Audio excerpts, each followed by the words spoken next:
abun mamaki. Wannan lockdown din tana neman ta samu zaje da mata yi su haukace. Mata sun zama 'yan drama.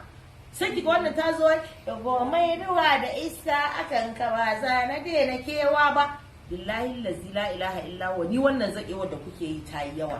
Ni fa na ce muku gwara ma da aka yi wannan lockdown din saboda za ku fuskanci matan ku, amma ki kokarin ki tarairayi mijinki mana. An dawo da sai a social media ana yadawa, kina daukan babban mutum ana dora shi a social media. Wallahi mata wannan ba mutuncin ku bane ba. Ki tsaya ki wa mijinki biyayya a cikin gida, ki kama mijinki. Amma duk wannan abin da kike idan korotam ya wuce kin zama abin tausayi. Wannan komai ruwa da iskar akan sa ba za ki daina kewa ba, wallahi sai kin daina kewa.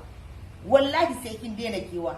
Na rantse miki da girman zaton Allah sai kin daina kewa. Shawara nake ba ku, idan kunne ya ji